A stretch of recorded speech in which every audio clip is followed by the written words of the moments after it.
राकेश जी, मैं आपको एक बात बताता हूँ। क्या हुआ कि शनिवार की बात है, तो शनिवार करीब 11 बजे के आसपास मैंने एक बीजेपी के बड़े नेता हैं, मतलब संगठन मंत्री हैं किसी प्रदेश के, नाम लेना उचित नहीं होगा, तो वो बंगाल से आए थे। शुक्रवार देर रात वो बंगाल से वापस दिल्ली पहुंचे। तो मेरी बात हुई सुबह, यही सब जानने के लिए पत्रकार हैं कि साहब क्या चल रहा है, कैसे चल रहा है। तो मैंने उनसे बात की कहाँ पे हैं। तो शनिवार को करीब 11-12 बजे का वक्त रहा होगा। तो उन्होंने कहा साहब मैं तो हवाई जहाज़ में हूँ। तो मैंने कहा अरे कहाँ जा रहे हैं? उन्होंने कहा वापस बंगाल जा रहे हैं। तो मुझे थोड़ा सा अजीब लगा। तो उन्होंने कहा अमूमन तो चुनाव के बाद, क्योंकि जो संगठन से जुड़े लोग हैं उनका काम खत्म हो गया। उन्होंने कहा नहीं, वहाँ काउंटिंग वाले दिन रहना बेहद ज़रूरी है। तो मतलब काउंटिंग को लेकर भी भारतीय जनता पार्टी ने इतनी स्ट्रैटेजी बनाई कि काउंटिंग वाले दिन भी कार्यकर्ताओं को, जो एजेंट्स हैं, वो समय पर जाएं। इस तरह की मैनेजमेंट भी बहुत ज़रूरी थी बंगाल के लिहाज से। फिर मैं एक कहानी बताता हूँ। अब बताइए ना। काउंटिंग क्यों महत्वपूर्ण है। हाँ। दरअसल क्या है कि काउंटिंग को लेके ही फिर सुप्रीम कोर्ट, हाई कोर्ट गई थी ममता बनर्जी, ऑब्जर्वर को लेके। चुनाव आयोग ने कहा कि सेंटर का ऑब्जर्वर रहेगा। तो ममता बनर्जी को लगा कहीं खेला न कर दे भारतीय जनता पार्टी, तो उन्होंने कहा कि नहीं, स्टेट का भी ऑब्जर्वर रहेगा। चुनाव आयोग को लगा यदि सिर्फ स्टेट का रहेगा तो ममता बनर्जी न खेला कर दें। देखिए, दोनों आशंकाओं के बीच में तो तय ये हुआ कि स्टेट का भी रहेगा और सेंटर का भी, दोनों ऑब्जर्वर रहेंगे मतगणना के दौरान। और बाकी पार्टी के प्रतिनिधि तो रहेंगे ही। हाँ। और अंदर काउंटिंग करने वाले रहेंगे। अर्जुन सिंह जी और नारायण दत्त तिवारी जी, तब हम लोग स्टूडेंट थे, नारायण दत्त तिवारी जी दोनों लोग मिलके कांग्रेस से अलग होकर तिवारी कांग्रेस बनाए। हाँ, तिवारी कांग्रेस जी। अर्जुन सिंह जी हमारे शहर सतना लोकसभा से चुनाव लड़े और वहाँ के काफ़ी वो लोकप्रिय नेता थे, लोग बहुत पसंद करते थे उनको। और वो सतना से चुनाव जीते थे और मानव संसाधन विकास मंत्री कांग्रेस शासनकाल में बने थे नरसिम्हा राव जी की सरकार में। तो जब चुनाव लड़ने के लिए, तो उनको ये होपफुल ये था कि हम सतना से लड़ेंगे तो हमें प्रचार करने नहीं आना पड़ेगा और उसके बाद हम जीत ही जाएंगे, क्योंकि यहाँ के लोग सब जानते हैं। तो वो आए, नामांकन दाखिल किया और पूरे देश में प्रचार कर रहे थे। चुनाव हुआ।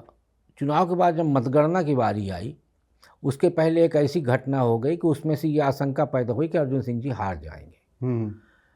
लास्ट में मुझे लगता है जो आदमी का आंतरिक मैकेनिज्म होता है, उससे ये सूचना मिली कि भाई हो सकता है कि जमानत न जब्त हो जाए। तो एक बड़े नेता के, जो सेंट्रल लीडर है, केंद्रीय नेता है, उसके जमानत जब्त होगी तो राजनीति में इससे बड़ी क्षति कुछ नहीं हो सकती। हाँ। तो हम लोग वो थे, तो हम लोग क्या होता था कि निर्दलियों का पास बनवा के अंदर जाया करते थे। हाँ। छात्र राजनीति में अंदर घुसने की बड़ी इच्छा होती थी जी। Counting centre. हाँ जी। तो हम लोग थे, तो वहाँ हमने देखा कि बहुजन समाज पार्टी के सुखलाल कुशवाहा, हाँ, और भारतीय जनता पार्टी के वीरेंद्र कुमार सकलेचा के जो वोट हैं वो मिलाए गए थे अर्जुन सिंह जी के वोट में। अच्छा, उसमें तो बैलेट होते थे। हाँ, जिससे कि जमानत वाला जो परिस्थिति है वो पैदा ना होने पाए। और उसके बाद भी अर्जुन सिंह जी फिर तीसरे पोजीशन पे थे। पहले पोजीशन पे बसपा जीती, दूसरे नंबर पे भारतीय जनता पार्टी के पूर्व मुख्यमंत्री वीरेंद्र कुमार सकलेचा जी थे और तीसरे नंबर पे अर्जुन सिंह जी थे। तो आपने जो कहा कि संगठन महामंत्री जी काउंटिंग में गए, तो काउंटिंग इसलिए ज़रूरी है कि कहीं मशीन का बटन दबा के कुछ और न गिनती हो जाए। इसलिए हर आदमी जितना फोकस रखता है वोटिंग में, उतना ही काउंटिंग में भी फोकस रखता है कि वोटिंग से बच गए तो काउंटिंग न लड़खड़ा जाए। हाँ। तो इसलिए भारतीय जनता पार्टी हो या तृणमूल कांग्रेस हो, जितना वोटिंग पे वो लोग फोकस करके चल रहे थे। आप देखिए, काउंटिंग को लेके दोनों पार्टियों ने अलग अलग मीटिंग की अपने कार्यकर्ताओं के साथ। बिल्कुल। और उनको निर्देश हुआ कि लास्ट राउंड खत्म होने के बाद टेबल छोड़ना है, और कहीं पे भी आपको संदेह होता है गड़बड़ी हो रही, तत्काल शिकायत करना है, उसमें बिल्कुल देरी नहीं करना है। तो ये होता है मतगणना के दौरान की व्यवस्था।